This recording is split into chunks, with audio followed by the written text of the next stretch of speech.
Salve, salve pessoal, tudo bem aí com vocês? Sejam todos muito bem-vindos para mais este curso que se inicia aqui no nosso canal, aqui dentro da nossa plataforma de estudos.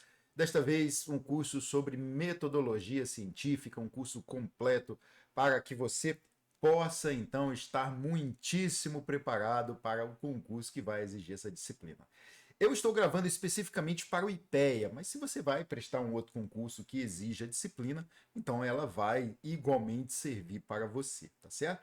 Mas você que está prestando concurso para o IPEA, então nós vamos trabalhar todos os 5 itens aí. 5 itens, é? Agora eu fiquei na dúvida. Deixa eu puxar aqui na tela. Isso, 5 itens, cinco tópicos, 5 assuntos que estão dentro de metodologia científica para você que está prestando concurso ali para o perfil 3, independentemente da especialidade. Para todas as 4 especialidades, você terá metodologia científica, então este curso serve para você, tá bom? Então, para você que ainda não me conhece, permita-me uma brevíssima apresentação. Meu nome é Gilson Maciel, sou professor em diversos cursos preparatórios aí no Brasil. Sou servidor público, já fui servidor no governo federal, atualmente eu estou no governo do Distrito Federal, já sou servidor há 18 anos. Tenho formação em filosofia e ciência política, né? Então, sou acadêmico de ambas as áreas aí.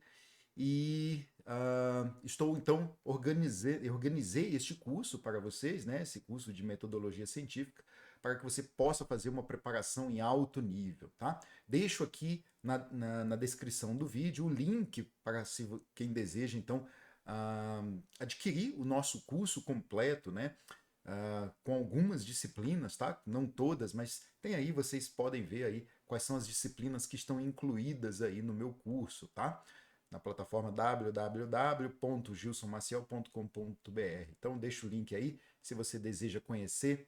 Então, você será certamente muito bem-vindo, tá? Vamos fazer uma preparação em altíssimo nível, porque o concurso do IPEA é uma grande oportunidade, é um órgão que realiza uma atividade de excelência em pesquisa. Tenho certeza que você vai ter uma carreira brilhante neste excelente órgão, que ainda por cima paga muito bem, não é, gente? Muito bem. Então vamos lá, vamos deixar de conversa, vamos entrar direto nos assuntos, tá? Nesta primeira aula, nesse primeiro encontro, nós vamos falar sobre conhecimento científico, tá? Mas para que possamos conversar sobre conhecimento científico, isso vai pressupor algumas questões. Então vamos lá, vou trazer aqui na tela para que nós sempre vamos trabalhar aqui, né? Nesta tela, para que eu possa fazer uma conversa bem rápida com vocês, porque veja só, a nossa aula 1 é sobre conhecimento científico, e lá dentro do seu edital, em conhecimento científico, o que nós temos ali? Nós temos ciência pura e aplicada, né? Ciência pura e aplicada, e também as dimensões normativa e positiva, não é? É isso que está no seu edital. Muito bem, mas nós precisamos, para poder fazer esta conversa no nível desejado, teremos que fazer uma breve introdução dentro de metodologia. Então, quero falar um pouco, vou fazer uma introdução no primeiro momento, vamos falar sobre o conhecimento científico, vamos falar um pouco sobre o conceito de ciência, é importante. Quando estivermos tratando sobre ciência pura aplicada, por exemplo, vamos ter que falar sobre o telos da ciência. Tá? Então, são questões que estão dentro do seu edital, não estão explicitados, mas estão implicitamente. E aí você precisará conhecer, tá bom?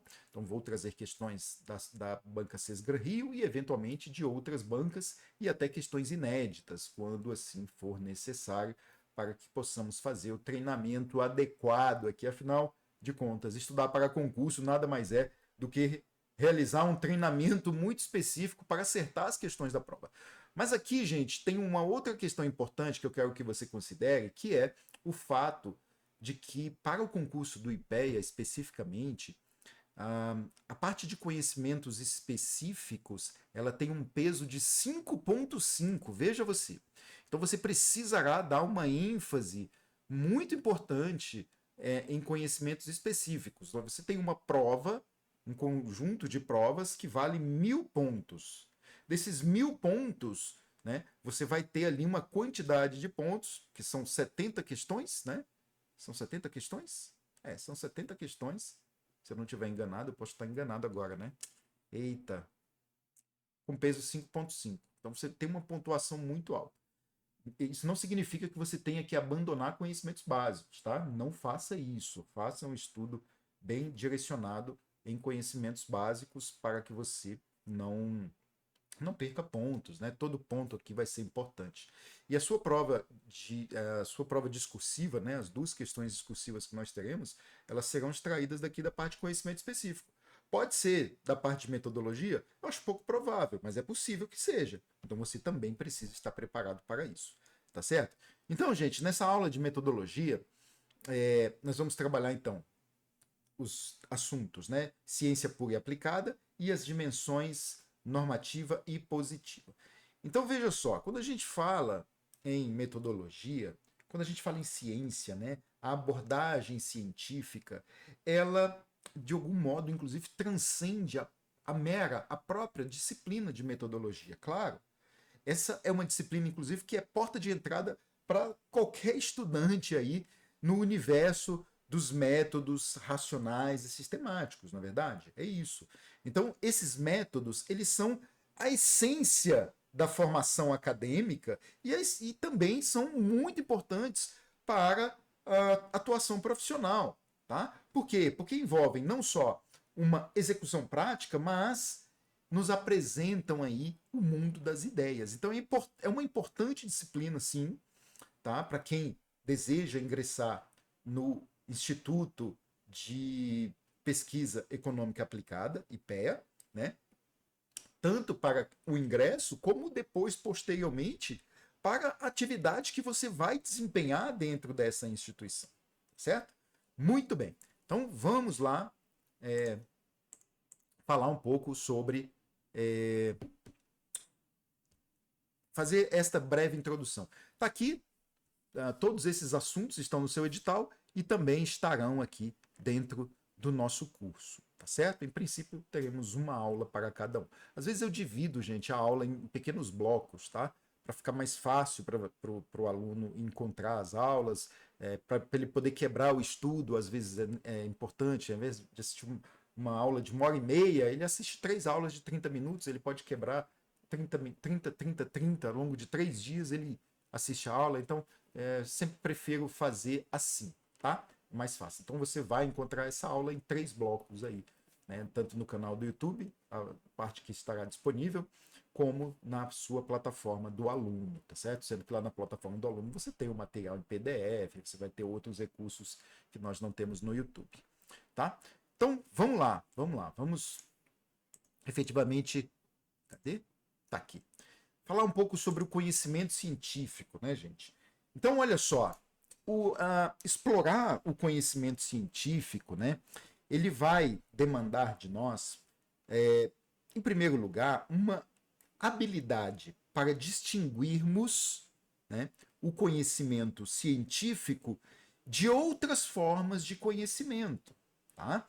Então, só para a gente poder trazer aqui uma ilustração sobre isso, eu fiz um recorte aqui da obra Fundamentos de Metodologia Científica, né, de Marina Marconi, Eva Maria Lakatos. É uma obra fundamental aí sobre metodologia científica, é uma obra de referência, né, que serve aí como é um episódio histórico que serve como exemplificação para que a gente possa iniciar esse estudo. Então, vejam só, desde a antiguidade até os nossos dias, um camponês, mesmo iletrado ou desprovido de outros conhecimentos, sabe o momento certo da semeadura, a época da colheita, a necessidade da utilização de adubos, as providências a serem tomadas para a defesa das plantações de ervas daninhas e pragas e o tipo de solo adequado para diferentes culturas, tá? Então, é sabido que esse camponês, mesmo iletrado, mesmo sem esses conhecimentos, ele sabe, ele conhece, né? Muito bem. Tem também conhecimento de que o cultivo do mesmo tipo, todos os anos, no mesmo local, exaure o solo.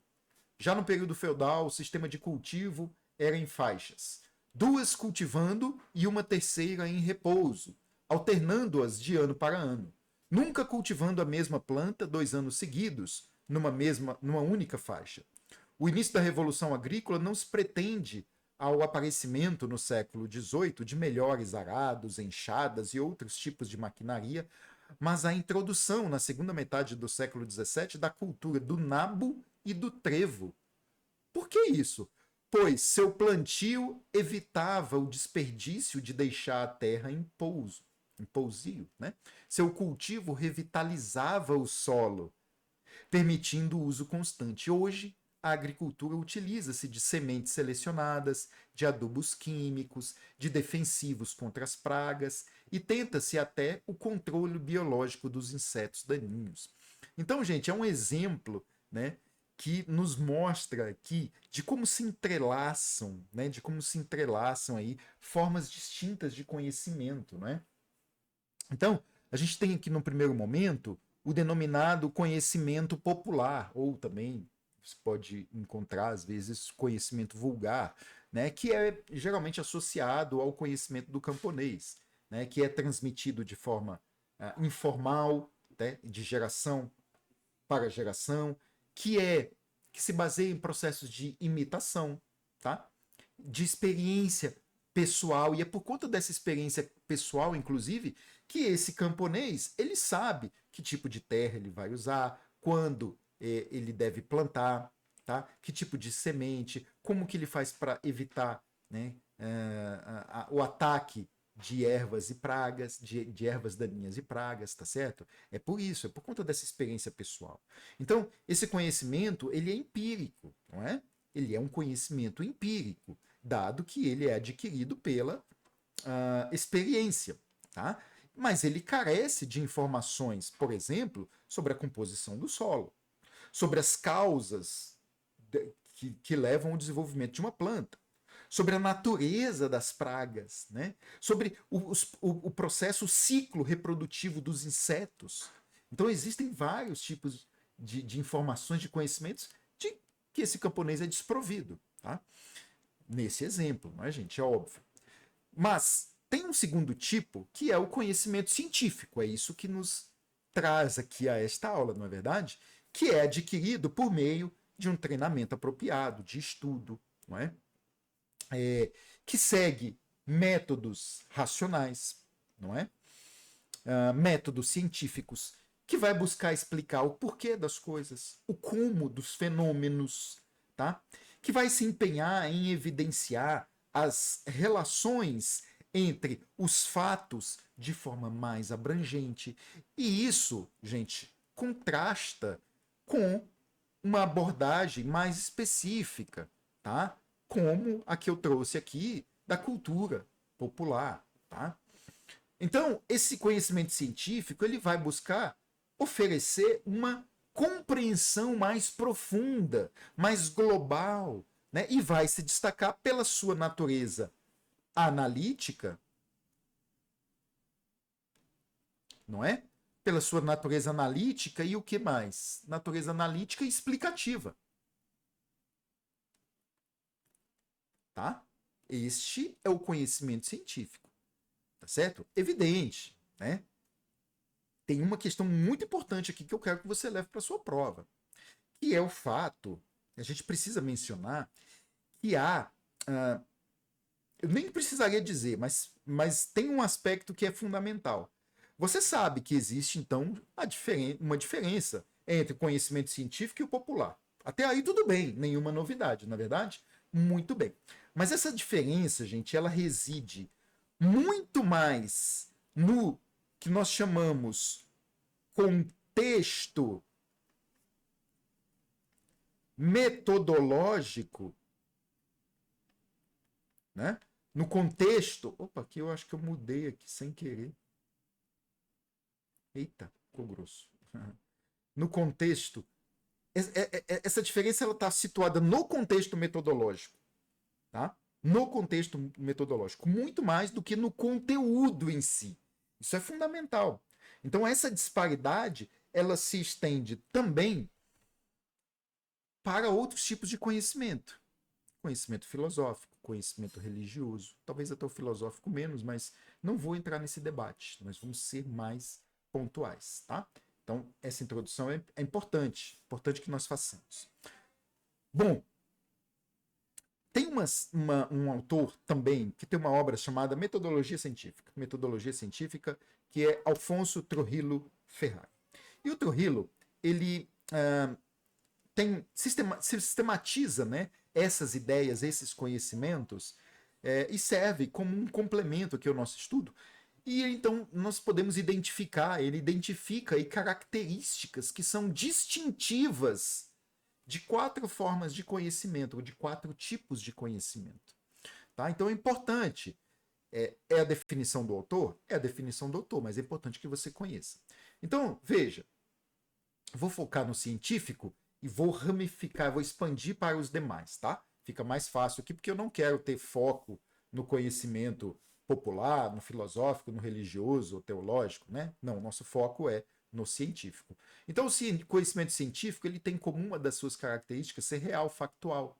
Enquanto o popular, o filosófico e o religioso é de cunho valorativo. Né? O filosófico eu discordo um pouco, mas vamos manter a classificação dele. O conhecimento científico ele é contingente, e é o único que seria contingente. O popular é reflexivo, o filosófico é racional, o religioso é inspiracional. O conhecimento científico é sistemático. Né? Só o popular seria sistemático, todos os demais seriam também sistematizados. Né? O conhecimento científico é verificável, né? O popular também. O filosófico seria não verificável? Também discordo bastante, mas é a classificação do autor não verificável. Tá? O conhecimento científico é falível, né? Assim como o popular. O filosófico seria infalível. De novo, eu acho que tem um problema aqui da forma como ele vê o conhecimento filosófico, mas está aqui, né, a classificação do autor. E ele é aproximadamente exato. O que nos importa é somente isso aqui, tá? O restante são só impressões que não vão nos levar a um lugar muito importante, tá? Então tá aqui. E eu quero falar com vocês sobre cada uma dessas características, na verdade, né? Então tá aqui, ó. O conhecimento científico, né? Eu estou trazendo, inclusive, da obra de Fundamentos de Metodologia Científica, tá? Marconi e Lakatos, né? Então vai dizer que o conhecimento científico ele é real, factual, tá? Então, dizer que é real, dizer que é factual, é mesmo dizer que ele lida diretamente com ocorrências, que ele lida com fatos, que ele lida com ocorrências, não é? Ou seja, com toda forma de existência que se manifesta no plano da realidade, né? Esse é o conhecimento científico. Ele também tem como uma das suas características ser contingente, ou seja, uma vez que há veracidade e falsidade, né, das suas hipóteses, ou seja, das suas proposições, é determinado pela experiência, né, diferentemente do conhecimento filosófico, né, por exemplo, que é aferido ali pelo uso da razão. Então, dizer que é contingente é dizer que há aí uma questão que se traz, que se apresenta pela experiência em relação às suas hipóteses, às suas proposições, tá? Em relação à verdade ou à falsidade. Por isso ele é contingente. O conhecimento científico também tem uma outra característica que é o de ser sistemático, tá? Então, significa que ele apresenta uma lógica ordenada, não é? É isso que é ser sistemático, é apresentar uma lógica ordenada que forma um sistema de ideias, ou seja, uma teoria, tá? E não um conjunto vazio, disperso de informações e de conhecimentos de forma desconexa, tá? Então há uma lógica ordenada. O conhecimento científico ele precisa ser verificável. Então, o aspecto da verificabilidade é uma das suas características mais importantes. Chega-se ao ponto, inclusive, dizer que afirmações ou hipóteses que não possam ser comprovadas, gente, elas não são consideradas científicas, não é? Se não é comprovado, não é científico. Isso também pode ser questionado, mas nós encontramos isso nas obras de metodologia científica. Tá? Ser verificável, tá? É essencial que seja verificável. O conhecimento científico, prestem atenção nisso aqui. Aqui está um ponto-chave. Ele é falível.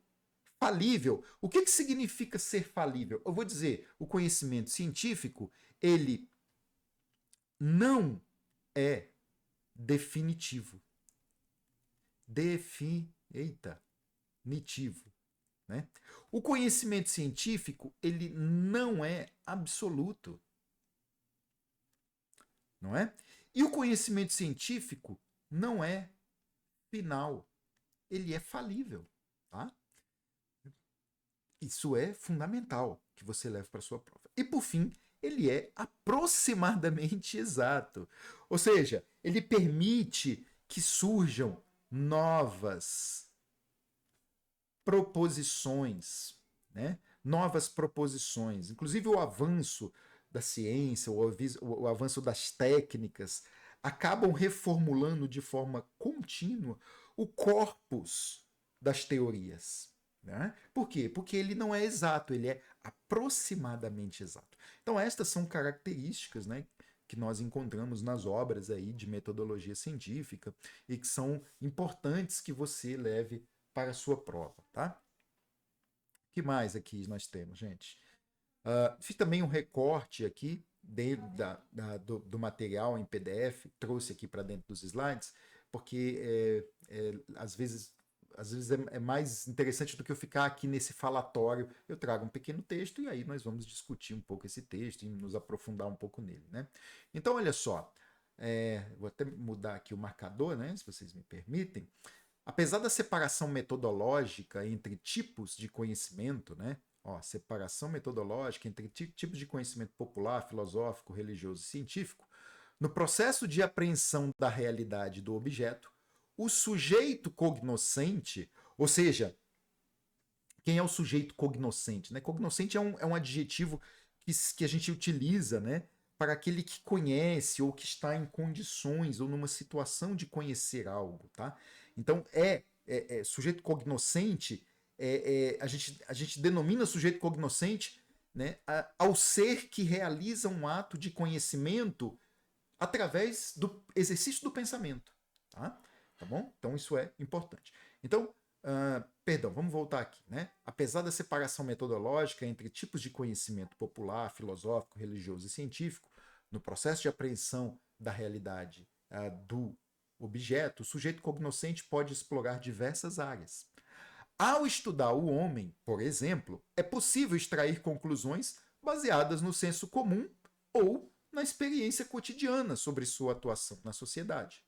Também também é viável analisá-lo como um ser biológico, investigando experimentalmente as relações entre órgãos e funções. Pode-se questioná-lo quanto à sua origem, destino e liberdade. Por fim, é possível observá-lo como um ser criado pela divindade, a imagem e semelhança, refletindo sobre o que os textos sagrados afirmam a respeito. Então a gente tem aqui formas de conhecimento, né, que podem coexistir numa mesma pessoa. Não é? A gente não separa. O ser científico, ele é somente científico. O sujeito que é cientista, ele é só cientista. Não. Os tipos de conhecimento coexistem em nós, não é? Então, um cientista dedicado, por exemplo, ao estudo da biologia, ao estudo da matemática, ao estudo da física, ele pode simultaneamente ser um praticante de determinada religião, não é? Ele pode se vincular a um determinado sistema filosófico, né? E em muitos aspectos, gente, da sua vida cotidiana, ele pode agir, inclusive, a partir de ideias que são típicas do senso comum. Tá? Então, as formas de conhecimento coexistem, né, dentro de uma mesma pessoa. Poxa vida, nenhuma novidade nisso, né? Muito bem, então vamos lá. Essa foi apenas uma introdução para a gente falar um pouco sobre o conceito de ciência. É importante que a gente fale um pouco aqui rapidamente, né? Não vou me debruçar sobre isso, se a gente tem pelo menos alguma orientação para falar sobre o conceito de ciência. Então, vários estudiosos, eles têm buscado ao longo dos séculos definir o que se entende por ciência, né? E eu trouxe de novo a obra Fundamentos de Metodologia Científica, né, de Marconi e Lakatos, que trazem aí uma definição. Essa definição, inclusive, foi apresentada pelo Trujillo, por isso que eu estou trazendo, porque a gente tem um compilado aqui de várias ideias, né? Em uma ideia, em um texto só, tá? Que vai dizer que ciência é uma sistematização dos conhecimentos. Ciência é uma sistematização dos conhecimentos. É um conjunto de proposições. A gente também pode tratar a ciência como essa sistematização de conhecimentos, como esse conjunto de proposições que estão logicamente correlacionadas sobre o comportamento de determinados fenômenos, não é? Que a gente deseja estudar. Então, a ciência, como vai dizer o Trujillo, né, e está aí dentro da obra de Marconi e Lakatos, é um conjunto de atitudes que são racionais, que são direcionadas ao conhecimento sistemático com um objeto que é limitado, que é capaz de ser submetido, então, à verificação.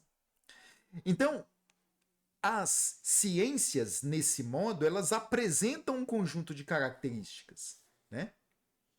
Então, vejam, as ciências, elas possuem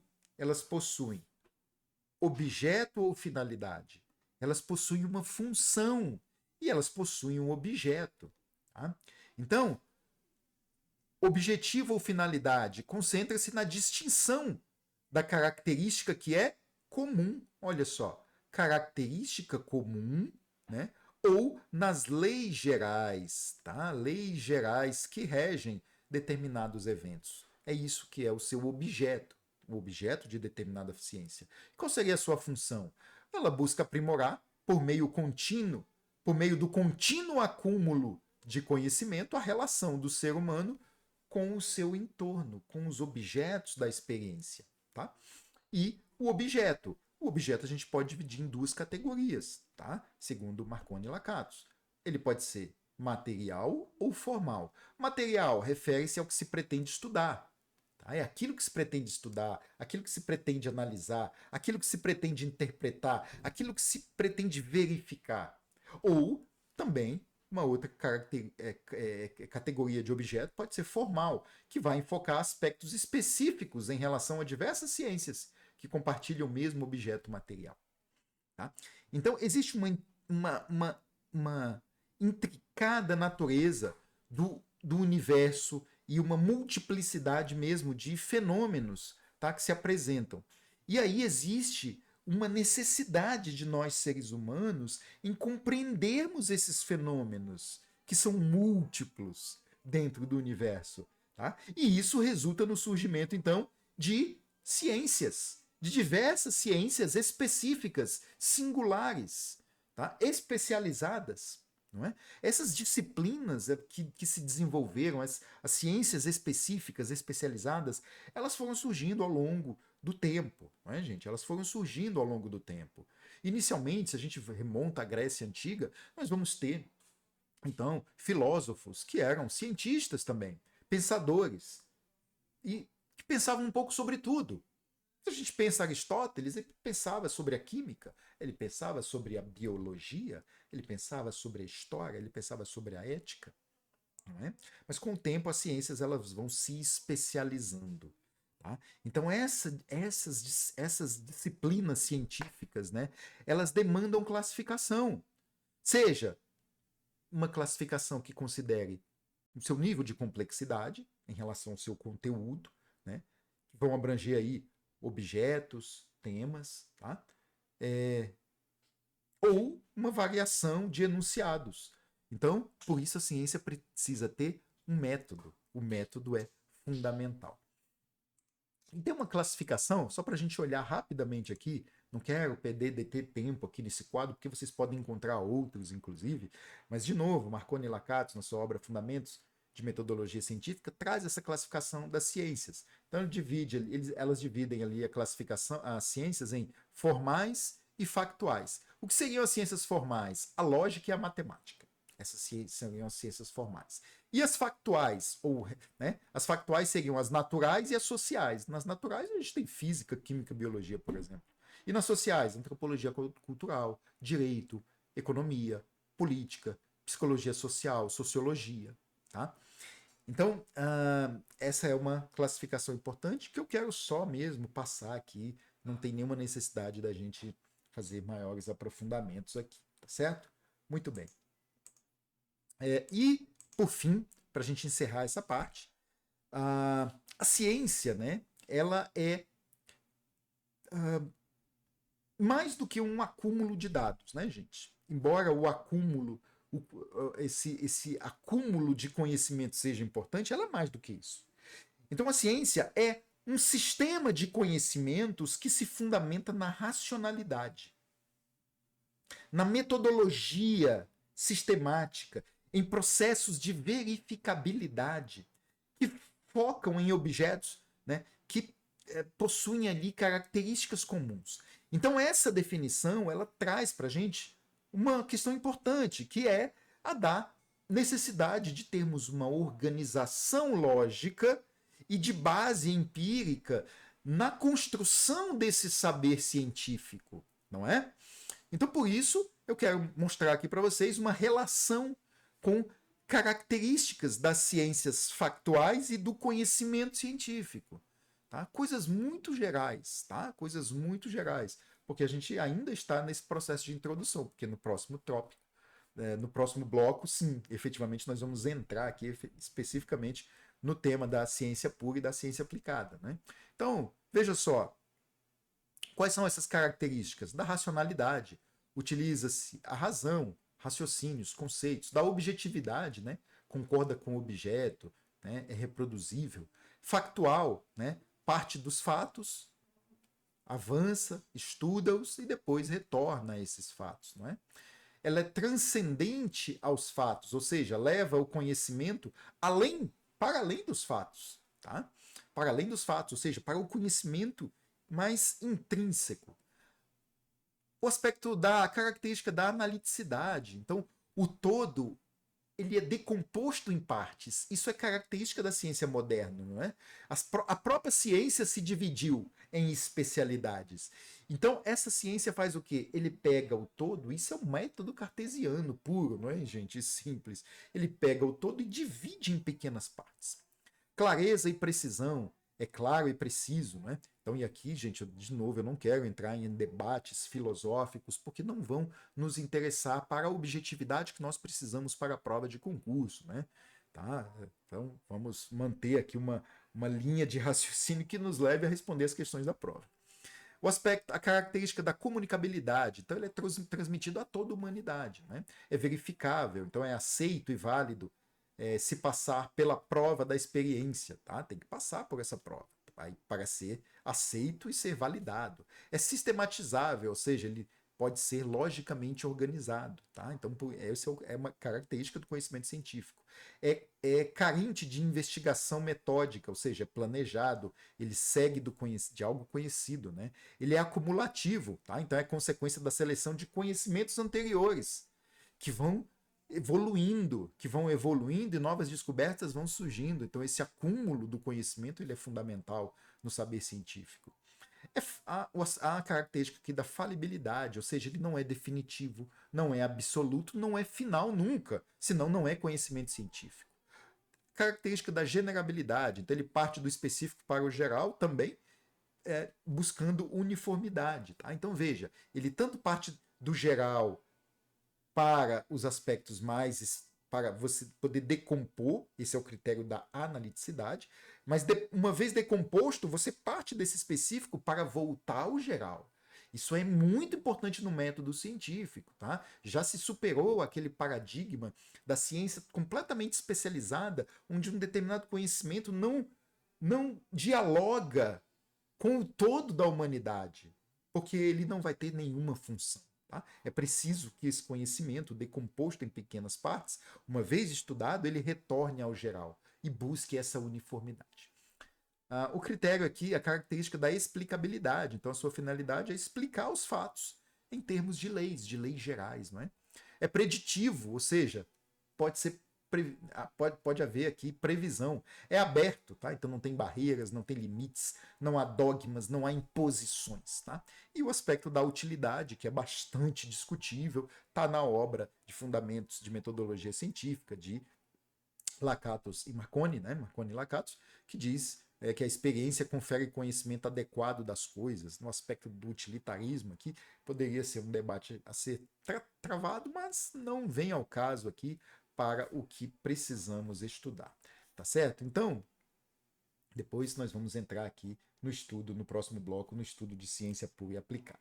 Eu espero que você tenha aproveitado bem esta aula, e aí nós vamos dividi-la em, deixa eu ver como eu estou aqui, em 3 partes, como eu havia previsto, deve dar mais ou menos 1h30 para esse primeiro item, né, que é o item conhecimento científico, tá? Essa introdução não é à toa, ela é importante para você resolver questões de prova, vocês verão mais adiante, tá certo? Então a gente se encontra no próximo bloco, não deixe de, se você está vendo esse vídeo no YouTube, não deixe de deixar a sua curtida, se inscreva no canal, compartilhe o vídeo, faça seus comentários aí para que a gente possa continuar esse trabalho. Se você é meu aluno, está dentro da plataforma, então, né, aproveite o fórum para interagir aí com os demais colegas. Se você tiver dúvidas, coloque lá no fórum de dúvidas, que eu terei imenso prazer em responder a todas elas. A todas elas, né?